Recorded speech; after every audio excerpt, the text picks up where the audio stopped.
करत करत अभ्यास ते जड़मत होत सुजान, रसरी आवत जात ते सिर पर पड़त निशान। प्यारे बच्चों, आप इतना मेहनत करो, इतना मेहनत करो, इतना परिश्रम करो कि जो मेहनत रूपी तपस्या है, परिश्रम रूपी तपस्या है, वो किसी भी शक्ति से पीछे न हट पावे, निरंतर चलती रहे। क्योंकि प्यारे बच्चों, ये ध्यान देना होगा, हमारे जो माँ बाप हैं अपने तपती धूप में, चिड़चिड़ाती धूप में पूरा दिन काम कर रहे हैं सिर्फ और सिर्फ आपके लिए, मेरा बच्चा पढ़ ले, कुछ बन जाए। लेकिन ध्यान आपको देना होगा इस पे। किसी भी माँ बाप के तरफ से अपने बच्चों के लिए कोई कमी नहीं होती है, किसी भी तरह की कोई कमी नहीं करता है। तो हाँ, तो बच्चों चलिए हम लोग आते हैं अपने आज के इस क्लास पे। आज का हम लोग का क्लास होगा भाषा का अंग। पिछली कक्षाओं में हमने भाषा के प्रकार, भाषा क्या है, भाषा भारतवर्ष देश में कितनी बोली जाती हैं, ये सारी हम लोग पढ़े हैं, वीडियो पढ़ा हुआ है। और आपसे एक विशेष रिक्वेस्ट है कि आप लोग वीडियो को देखें और जो भी गलतियां अगर हो रही है मेरे द्वारा, उसको कमेंट में ज़रूर दर्शाएं, ताकि होने वाले भविष्य में गलतियां जो हमसे ना हो पाएँ। तो प्लीज़ चैनल को सब्सक्राइब करें और वीडियो को वॉच करें, और जो भी गलतियां हैं उसको, जहाँ भी दिक्कत हो रही है पढ़ाने में, जहाँ भी मिस्टेक कर रहे हैं, जहाँ भी जैसे सुधार करनी चाहिए हमको, आप लोग दर्शाएं, ताकि हम उसको सुधार करें और आपके बच्चों को बेहतर शिक्षा दे सकें। आइए आज के क्लास में चलते हैं। भाषा के अंग।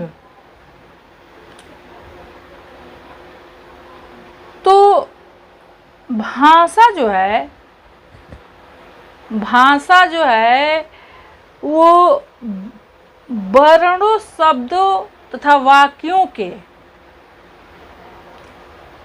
वर्ण, शब्द और वाक्य की सहायता से बनती है। जो भाषा बनती है वो वर्ण, शब्द और वाक्य की सहायता से बनती है।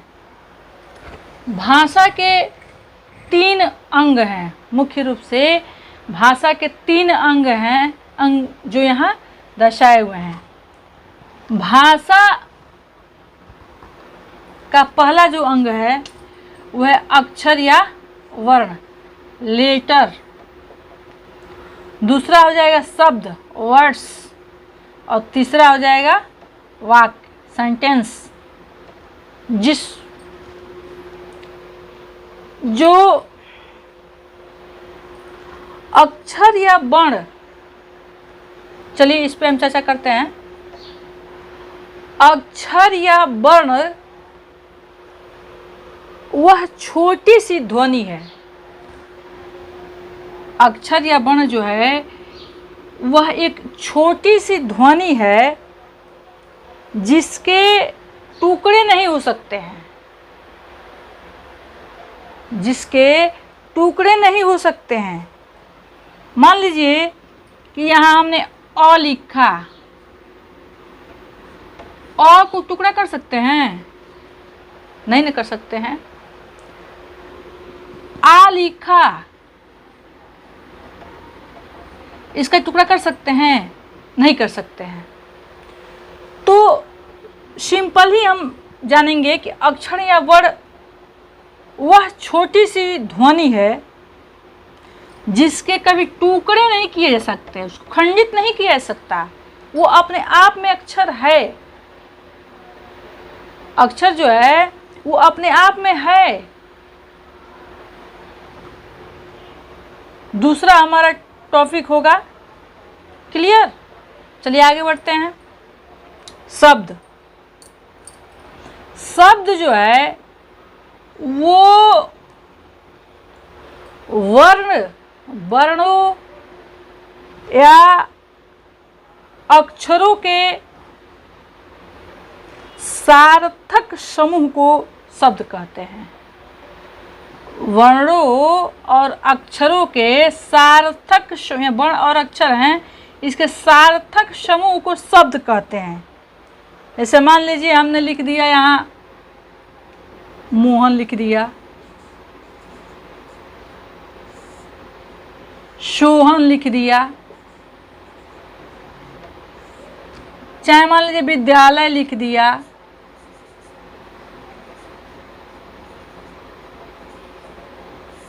चाहे कुछ भी लिख दिया, पर्यावरण लिख दिया, जनजीवन लिख दीजिए, अस्त व्यस्त लिख दीजिए, पर्यावरण है, जीवन है, जो ये शब्द है और वर्ण है, इसका सार्थक, सोहन को अब ऐसे लिख देंगे हनसो, तो ये शब्द बनेगा? ये बनेगा कभी भी शब्द? ये जो है सार्थक शब्द नहीं है।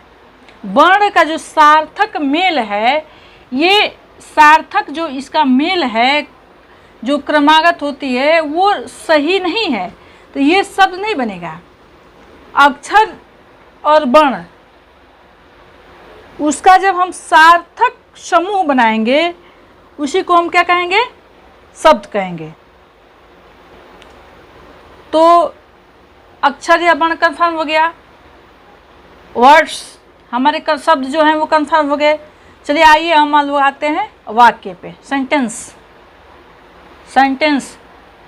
राधा घर जा रही है, क्या है ये? वाक्य है।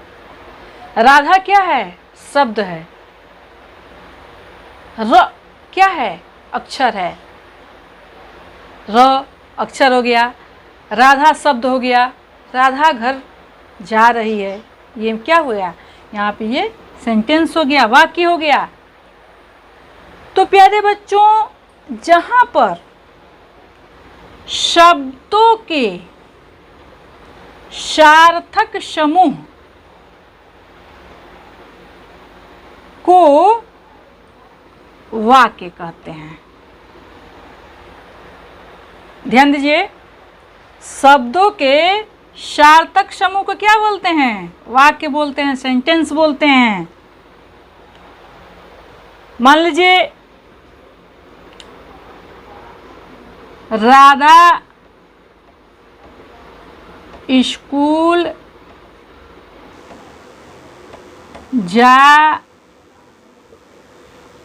रही है, ठीक? ये क्या है? सार्थक शब्द के सार्थक समूह है। राधा स्कूल जा रही है, ये यहाँ सेंटेंस बन गया, एक वाक्य बन गया। अब इसी को हमने लिख दिए, स्कूल जा राधा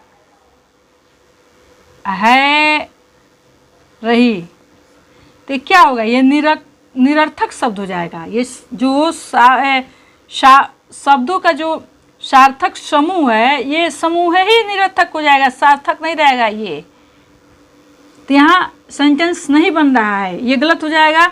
और ये राधा स्कूल जा रही है, आसानी से हम लोग पढ़ लिए, क्या हो गया? मेरा वाक्य हो गया, सेंटेंस हो गया। क्लियर?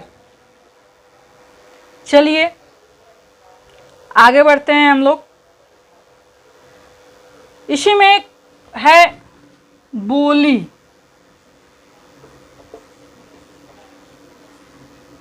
बोली बोली क्या होती है?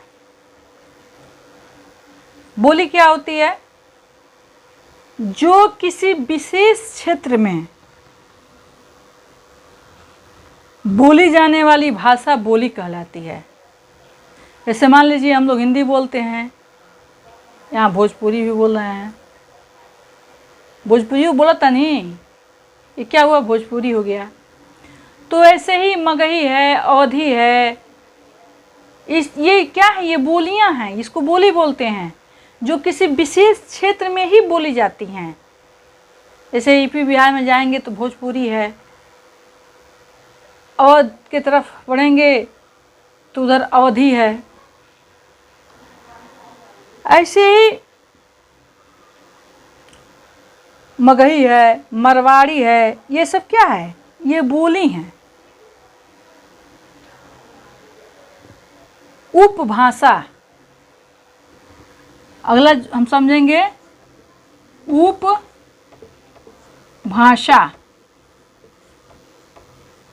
उपभाषा क्या है? जब बोली का क्षेत्र बढ़ जाता है, जब बोली का क्षेत्र बढ़ जाता है, उसमें साहित्य की रचना होने लगती हैं।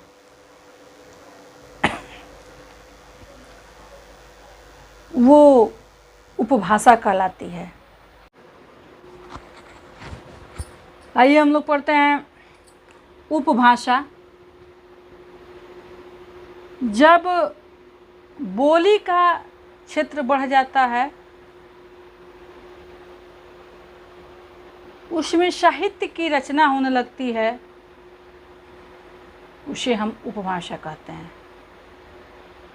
जो बोली है हमारी, उसका क्षेत्र दायरा जो है वो बढ़ जाती है और उसमें साहित्य की रचना होने लगती हैं, उसको हम लोग क्या कहते हैं? उपभाषा कहते हैं। जैसे मान लीजिए ब्रज भाषा में हमारे साहित्य की रचना होने लगी है, अवधी में होने लगी है, तो ये क्या हो गया? ये इस तरह की जो भाषाएं हैं वो क्या हैं? उपभाषाएं हैं। क्या है? उपभाषा है। आइए मानते हैं लिपि। लिपि, आप जानते हैं कि हम बोलते हैं,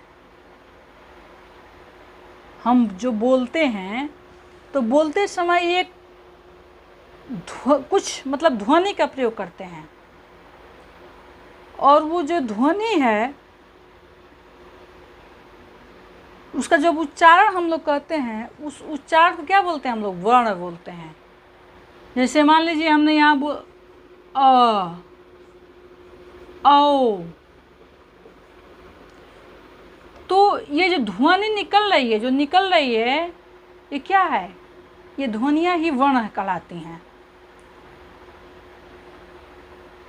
और इन्हें लिखने के लिए जो चिन्ह का प्रयोग करते हैं, जो ये चिन्ह है लिखने के लिए जिसका प्रयोग करते हैं, वो क्या है? लिपि है।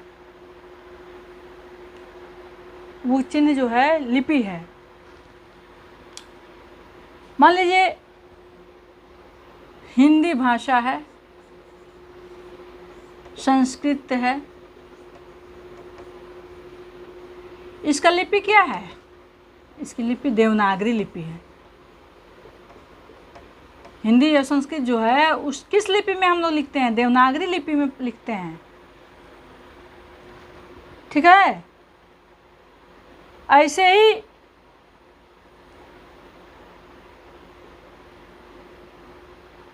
अंग्रेजी के लिए रोमन लिपि है, उर्दू के लिए अरबी लिपि है, फारसी है, उर्दू के लिए फारसी है, पंजाबी के लिए गुरुमुखी लिपि है। तो तमाम तरह की जो भाषाएं हैं उसका लिपि जो है अलग अलग लिपियां होती हैं। जिस भाषाओं में हम चिन्ह का लिखने के लिए जो प्रयोग करते हैं वो लिपि होती हैं।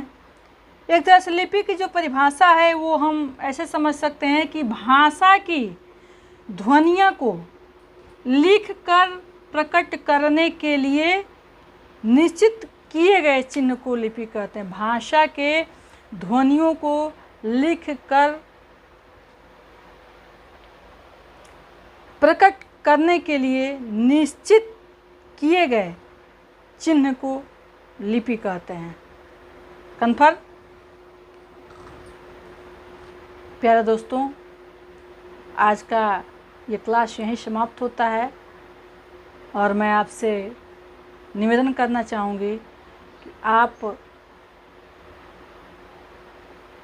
इस वीडियो को देखें, समझें, पढ़ें और जो भी त्रुटि है, जहाँ भी कोई मिस्टेक है, पढ़ाने में कोई कमियां है, उसको कमेंट में बताएं ताकि मैं उसको सुधार ले आ सकूं और भविष्य में मुझसे कोई गलतियां ना हो। इसके लिए मैं आपकी आभारी रहूंगी। और आज का क्लास यहीं समाप्त होता है। चैनल को सब्सक्राइब ज़रूर करिए। जय हिंद दोस्तों, नमस्कार।